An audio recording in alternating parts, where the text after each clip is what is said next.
वंदे मातरम दोस्तों, जैसे कि आप सभी जानते हो विपक्ष हमेशा सत्य बोलता है। जैसे जब यूपीए गवर्नमेंट थी तो एनडीए के सदस्य भी बहुत सत्य बोलते थे। मुझे लगता है मैं उन्हें ज़्यादातर विपक्ष को ही फोकस करता हूँ और फैक्ट चेक करता हूँ। अधिकतर फैक्ट बिल्कुल सही निकलते हैं।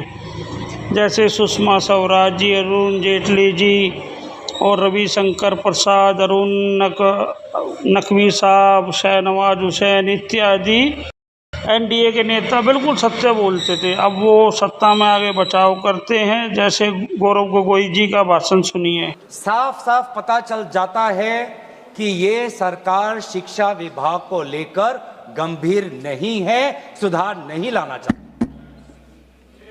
ये सिर्फ एक दिखावा का बिल है, क्योंकि ये बिल एक संशोधन बिल है। आज से 2 साल पहले ये बिल लाया गया था, public examinations prevention of unfair act 2024। उस समय में भी एक यूजीसी ये नीट के 2024 के परीक्षा को लेकर पूरे देश भर में लोगों के मन में व्यापक चिंता थी। उस समय में भी इसी तरह आज जैसे मंत्री जी कह रहे हैं, सरकार ने इस बिल का इंट्रोडक्शन करते हुए ये कहा कि ये बहुत ही एक ऐतिहासिक कदम है, एक बहुत बड़ा कदम है और इससे शिक्षा विभाग सुधरेगा और इससे परीक्षा में जो पेपर लीक होते हैं अब नहीं होगा, अब किसी का साहस नहीं होगा। ऐसे ऐसे कड़े दंड उस समय सरकार ने कहा कि 2024 के बिल में वो लाए हैं। तो जो 2024 के नीट यूजी पेपर लीक पे जो तहकीकात हुई, जो इन्वेस्टिगेशन हुआ, मैं पढ़ना चाहता हूं उसकी स्थिति आज क्या है, ताकि पता तो चले कि यह सरकार 2 साल पहले जो नीट परीक्षा को लेकर जो व्यापक भ्रष्टाचारी हुई उसको लेकर यह सरकार कितनी गंभीर है। बहुत दुख के साथ मैं कहना चाहता हूं कि एक अखबार में आर्टिकल आया 2026 में कि जो 45 व्यक्ति थे जो चार्जशीट हुए थे नीट यूजी 2024 पेपर लीक के मामले में, 45 में से 44 को बेल मिल चुका है। ये है इनकी गंभीरता, ये है इनके छात्रों के प्रति इनकी संवेदना। जो मूल व्यक्ति है जिसको मास्टरमाइंड कहा जाता है, संजीव मुखिया, 11 महीने तक वो फरार था। 11 महीने तक सरकार उसको पकड़ नहीं पाई। अप्रैल 2025 में वो फाइनली उसका गिरफ्तार हुआ और फिर उस मामले में उसको बेल मिल गया। मई 6, 2025 एक दूसरे व्यक्ति रंजीत कुमार बरुआ जो करियर एकेडमी एजुकेशन ट्रस्ट के चेयरमैन है, वो बेल। एक अमित कुमार सिंह जो पेपर सॉल्वर के गैंग में था, उसको मई 7, 2025 को उसको बेल। एक पंकज कुमार जो कैंडिडेट्स को वो सारे कागज लीक करता था मोबाइल फोन के द्वारा, मई 15, 2025 उसको बेल। राकेश जिसका ये आरोप था कि उसने प्रश्न कागज को उसकी चोरी की, उसको बेल। तो ऐसे एक लंबा ब्यौरा है, चाहे वो अमित प्रसाद महाराणा का हो या धीरेन्द्र कुमार पांडा का हो। तो ये कानून उस समय भी विफल था और ये कानून जिस मंशा से आज ला रही है आज भी ये विफल होगा। ये कानून आपकी विफलता का स्मारक है, क्योंकि ऐसे कानून 2024 के में लाने के पश्चात भी 2026 में तो लीक हुआ ना सर। अगर कानून इतना ही सशक्त था तो आज 2 साल बाद ही इतना बड़ा व्यापक लीक कैसे हुआ। और अफसोस की बात है सर, उस समय में भी शिक्षा मंत्री धर्मेंद्र प्रधान थे और जब 2024 का जब पेपर लीक का मामला जब पूरे देश भर में आया तो आपको पता है धर्मेंद्र प्रधान जी ने उस समय क्या कहा? उन्होंने कहा कहां हुआ पेपर लीक, नहीं हुआ पेपर लीक। और आज भी पहले 2.5 महीने तक तो उनका रवैया यही था कि कहीं कोई धांधली नहीं हुई, सरकार ने बहुत अच्छा काम किया है। 21 बच्चों की जान गई आत्महत्या उन्होंने की। आपको शर्म नहीं आती इस सरकार को कि जिस मंत्री के तहत में 21 बच्चों ने अपनी जान गंवा दी, आत्महत्या की, जब उसने अपने मंत्री पद से इस्तीफा दिया, कल जब वो सदन में आए आपने उनको ऐसा माला पहनाया ताकि जैसे वो पाकिस्तान से जंग लड़के आए हैं, ऐसा माला पहनाया, ऐसा उनका वजूद उनको बढ़ा किया मानो कि वो पाकिस्तान से जाकर सीमा पे जाकर जंग लड़के आए हैं। ये है उनकी सच्चाई। दुख लगता है सर। आज ये बात प्रधानमंत्री आते हैं इंस्टाग्राम के रील पर, वो अलग बात है कि जो पहली कैबिनेट बैठक हुई उस कैबिनेट बैठक में शिक्षा को कैसे सुधारा जाए, पेपर माफिया को कैसे खत्म किया जाए, पेपर सेटर के माफिया को कैसे खत्म किया जाए, पेपर सॉल्वर के माफिया को कैसे खत्म किया जाए, टेस्टिंग सेंटर के माफिया को कैसे खत्म किया जाए, प्रिंटिंग प्रेस के माफिया को कैसे खत्म किया जाए, कोचिंग सेंटर के माफिया को कैसे खत्म किया जाए, सिलेबस कैसे स्कूल के सिलेबस के साथ मिले, आउट ऑफ सिलेबस परीक्षा के पेपर ना आए, सीबीएसई के ओएमआर में धांधली न हो, इन सब चीजों पर व्यापक चर्चा करने के बजाय प्रधानमंत्री मोदी जी कहते हैं इंस्टाग्राम पर और ध्यान दो, इंस्टाग्राम पर और ध्यान दो। और प्रधानमंत्री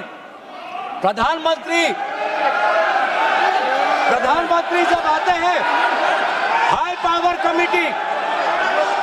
पावर कमेटी की बात करते हैं, तो 2 साल पहले जो के राधाकृष्ण की जो हाई कमेटी थी उसका क्या हुआ? 2 साल हाई कमेटी आपने गठन की, प्रधानमंत्री केंद्र सरकार के निरीक्षण में एक हाई कमेटी बनी, के राधाकृष्ण फॉर्मर इसरो के चेयरमैन। अगर वास्तविक में उन्होंने इतना बढ़िया काम किया तो 2 साल पश्चात ही आज क्यों दोबारा ऐसा पेपर लीक हुआ? सरकार ये दिखाना चाहती है कि ये बहुत गंभीर है। पिछले कुछ दिनों में पता चला कि एनटीए के लगभग 47 लोगों को बदला गया। सर, मैं इस सरकार से मैं ब्यौरा चाहूंगा कि वे जो 47 लोग हैं जिनको आपने ट्रांसफर किया या सस्पेंड किया, कौन है वो? क्योंकि एनटीए की जो एक्चुअल सैंक्शन कैपेसिटी है, एनटीए की जो सैंक्शन कैपेसिटी है वो 34 की है, 34 की सैंक्शन कैपेसिटी है। ये 47 कौन है? कौन है ये 47? 34 में से तो शायद 10-11 वैकेंसियां हैं, 24 ही है जहां पर लोग बैठे हुए हैं। तो ये जो 47 जो सैंक्शन, ये कौन है? जो आउटसोर्स करके अपने लोगों को लाया एनटीए में, वो लोग हैं क्या? उसका ब्यौरा मिलना चाहिए। हम जानना चाहते हैं, आपने एनटीए के डीजी को बदला और एनटीए के चेयरमैन को रखा, ऐसा क्यों? ऐसा क्यों? आपको एनटीए के डीजी पर विश्वास नहीं, आपने मान लिया कि शिक्षा मंत्री धर्मेंद्र प्रधान जी का इस्तीफा होना चाहिए, आपने ये भी मान लिया, तो आपको एनटीए के चेयरमैन पे इतना विश्वास क्यों? ये हम जानना चाहते हैं। सुनाई दे रहा होगा सर, एक विशेष संगठन के साथ जुड़े हुए हैं, उसका ब्यौरा देख लीजिए, एनटीए के चेयरमैन का ब्यौरा देख लीजिए। इससे पहले वो मध्य प्रदेश के पब्लिक सर्विस चेयरमैन के वो कमीशन के चेयरमैन थे, और उस समय में भी धांधली हुई,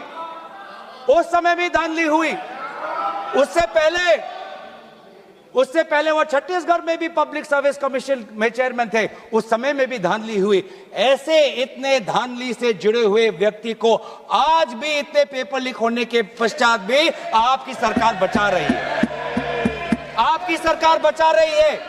जिस एनटीए के द्वारा 21 बच्चों ने आत्महत्या की, आज भी वो चेयरमैन बचा हुआ है। क्यों? क्योंकि वो एक विशेष संघ के साथ जुड़ा हुआ है। और यही दर्शाता है कि आप शिक्षा विभाग में आप सुधार नहीं चाहते, क्योंकि आरएसएस के लिए शिक्षा विभाग बहुत ही महत्वपूर्ण विभाग है। मैंने कोई असंसदीय बात नहीं की। आरएसएस के लिए शिक्षा विभाग बहुत महत्वपूर्ण विभाग है, और इसीलिए हम देखते हैं चाहे यूनिवर्सिटीज के वाइस चांसलर्स के अपॉइंटमेंट में हो, कॉलेज के प्रिंसिपल के अपॉइंटमेंट में हो, जब फैकल्टी की बदली होती है उसमें हो, चाहे आउटसोर्सिंग में हो, हर चीज में हम देखते हैं कि जो यूनिवर्सिटी, जिन यूनिवर्सिटी की कल्पना पंडित नेहरू ने एक साइंटिफिक टेम्पर के द्वारा उन यूनिवर्सिटीज के एक सपना देखा था, आज उन्हीं यूनिवर्सिटीज में क्वालिटी पर ध्यान नहीं दिया जा रहा। आप शिक्षा के माध्यम से इस पीढ़ी को आने वाले चुनौतियों के लिए तैयार नहीं कर रहे। आप शिक्षा के माध्यम से इस पीढ़ी के लोगों को आने वाले समय में आपके दल के सदस्य बने, आपको वोट दे, उसके लिए आप एक माहौल बना रहे हो। यह है आपके लिए शिक्षा का उद्देश्य, यह है शिक्षा का उद्देश्य। और हमने देखा कि वे जो संस्थाएं, चाहे वो आईआईटी हो, चाहे जेएनयू हो, चाहे डीयू हो, देश भर से माता पिता अपने बच्चों को बोल रहे कि जाओ दिल्ली जाओ, अगर दिल्ली नहीं जा सकते तो बॉम्बे जाओ, बिहार में जाओ, लेकिन धरना प्रदर्शन करो।